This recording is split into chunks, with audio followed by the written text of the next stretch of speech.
So they were getting a lot of derivative income when others are being overexposed to oil and gas assets. So that was able to shield their operation from the pressure we saw across the sector. So Access has a very stable performance, and even in 2016, based on 9-month results, they were able to do, a very stable return coming from foreign asset gain, foreign exchange gains, as well as all these derivative asset gains. I think they have a swap agreement with the CBN that is also helping propping up their operation in terms of that. The likes of UBA also, UBA has a very balanced portfolio compared to the like of First Bank and ETI that I mentioned earlier. Portfolio of UBA is also very balanced compared to cost of risk across the very close to 2% or above. UBA has the best-in-class cost of risk of 0.8% as a full year 2015. Even as at Q2 2016, they are still well below 2% that we saw. So that kept their operation very stable, and they were not incurring as much impairment charges as their peers in the industry.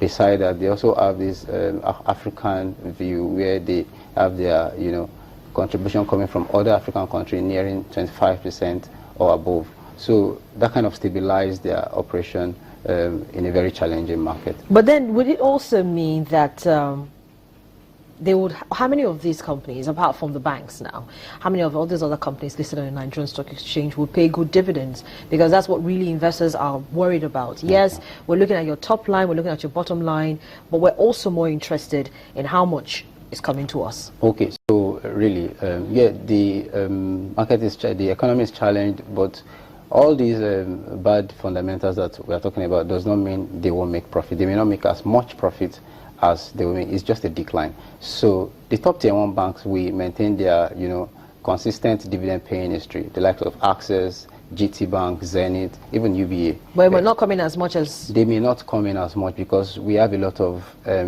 profit capitalization also going on. So we expect this to happen. The likes of Nestle, Nigerian breweries, are expected to also maintain a very consistent dividend paying history. So we have them in our dividend portfolio, as Ike explained here on Wednesday when he was on the show. So, I mean, we expect these companies with sound fundamentals, though their profitability might be a little bit challenged, but they will maintain, this dividend paying history. The likes of Nigerian breweries and Nestle, for example, have a dividend paying history that is above 50% over the year. There are some years that they've done 80%, 70%. No, but then you see, because of the challenging environment, that might come in lower. They might want to cut the payout to, say, 40% or 50%, depending on how they see it. But it's also very good for investors to want to look at these dividend-paying equities at the moment, because prices are so low, the yield is going to be very high. I mean, in a market where you can get a dividend yield of 10% on a stock you bought for how much, I think is something you want to look at in the short period, and before you know it, you're out. Would there be any surprises? One of the surprises that came in, well, it wasn't so much of a surprise because of the FX challenges and the challenging environment, like you already mentioned. Guinness Nigeria actually posted a 6-month result yesterday, and it's very, very blistering numbers. Talk to us a little bit about it. Well, I wouldn't call Guinness's loss a surprise. I think the company have been going through a lot of, challenging period. Even with the support from Diageo? Yes, even with the support, despite the support from Diageo is interesting.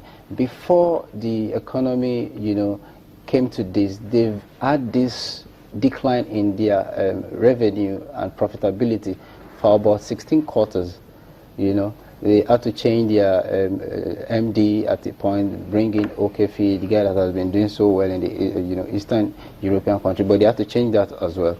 But what I think is wrong with Guinness at the moment is they have a lot of competition coming in from the top player in the industry, which is Nigerian breweries, who control more than 70% of all the beer consumed in Nigeria.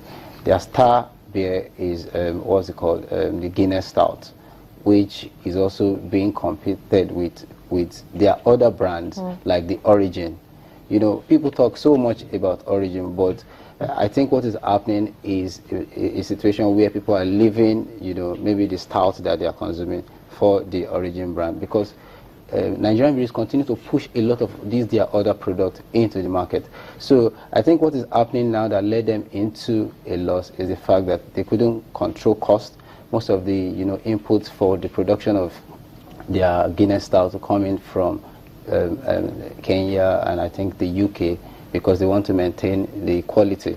So FX impact on that drove cost of production from about 20 billion in the same period in 2015 to over 40 billion based on this latest result. Now that took a toll, a massive toll on their gross profit. Also, finance costs also increased significantly because Guinness has some foreign, liabilities to also settle. Now that took further toll on operating profit, and that drove performance after tax to a negative position. I think they've also made a move to try to capitalize some of these their liabilities, and they're coming out with the right issue very soon, so that they can take care of some of the finance costs and come back to profitability. Well, let's wrap up this conversation with this. It's a very funny question, okay, especially in light of what you've already explained, the forex challenges, the other economic challenges for these companies who have to also import most of their raw materials. Will there be any surprises? What positive do you expect to see for most of those companies who will be turning in their full year results? Well,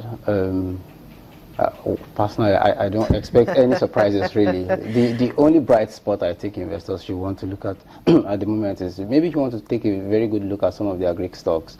They are in a position to do well. Some of them are getting FX income because they export some of this product, and because people are not buying as much of the imported product, people are patronizing domestically produced companies, so they might want to do well. But the top tier one bank, like I said earlier, as the companies to also watch. You should also stay with these stocks that are fundamentally sound over the years. Their prices are pressured at the moment, but when you're buying them, take a long view.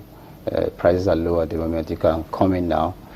I think we've had some of our clients also looking at taking major stake in some of these companies also at this time, because it's a very good time to cash in the low prices, and you can benefit when everything stabilizes. All right, so Wale, let's anchor this conversation here, but the next time I'm going to be talking to you, we'll focus on the industrial goods, because we didn't talk so much about them. Yeah, we didn't industrial talk so much. Goods the cement and guys are insurance. Really pressured, and insurance. No, it's a lot of talk coming out of insurance, but hey, we have to look at everybody across board. Wale Olusi, thank you so much for joining me on the program, and of course taking a look at some of these companies and what to expect from them from their full year.